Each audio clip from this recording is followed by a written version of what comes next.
तेणुक ये तीन अवतार मातृगर्भरे गला जिते बेला कि माँ गर्भ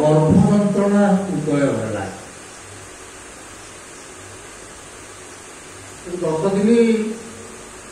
10 मास 10 दिन आम महापुरुष लिखी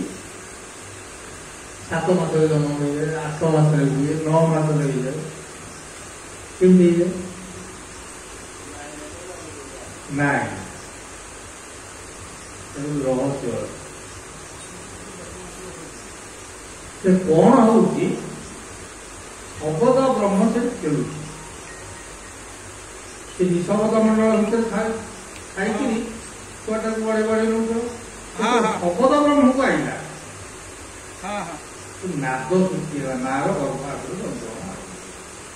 ता भर कौन है नाद सृष्टि है जो बेलून टा भर शिखिब बेलून भर छुआटा से जो नादटा सृष्टि कर कौन हम ना तरंग गुड़ा सृष्टि कर तरंग गुड़ा सृष्टि गले से कौन हम ता माँ जो गर्भाशय बथा कौन हम ना प्रसव वेदना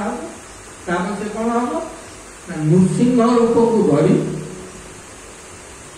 माँ को गर्भ को विदारण कर ब्रह्मांड को आस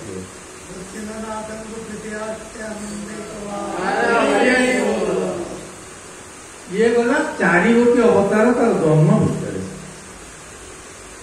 ऋषियों पर कौन किए अवतार होती ब्राह्मण ब्राह्मण कौन आम ब्राह्मण कूल छुआटी जो 7-8 वर्ष हम रक्त करा हम दंड कमंडल धरी चैतन्य रखी ब्राह्मण अवतार ब्राह्मण अवतार पर लोग परशुराम अवतार परशुराम अवतार कौटा से कॉलेज पढ़ू गोटे हाथ में शास्त्र पढ़ुची काउटा हाथ बुझाई नहीं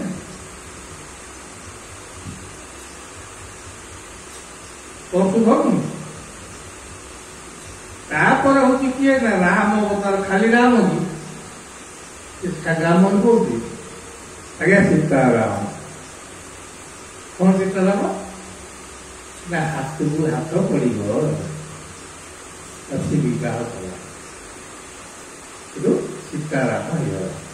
तो विवाह होगला कौन कर कर्म करते बसो महिला बलराम अवतार आस बुद्ध अवतार बुद्ध अवतार कौन ना आम जीवनटा 4 गोटी अवस्था बाल्य किशोर यौवन एवं वृद्ध 14 गुरुकुल कौन कर 25 वर्ष पर्यंत ब्रह्मचर्य ग्रहण कर गुरु पाखे रही विद्या शिक्षा कर गुरुंर आज्ञा नहीं माँ बापा ताकू आनी उपयुक्त कूल देखिए कन्याटी को विवाह करे 25 वर्ष रु 40 वर्ष तार हूँ संसार गृहस्थ आश्रम प्रथम ब्रह्मचर्य गला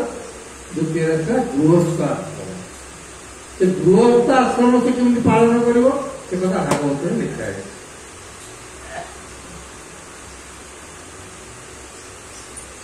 संगम ऋतु मते केवल वंश रक्षा अटे गुरु तक कहते तिथि बार तक बुझे दी कौन पिला छुआ 40 वर्ष पर्यटन सी परिश्रम कर घर पिला केमी बड़ हम सी चल 40 वर्ष तल होगला गुरु को आज्ञा माग आज्ञा मागिक बानप्रस्थ ग्रहण कर बानप्रस्थ कौन भागवत जगन्नाथ दास कहले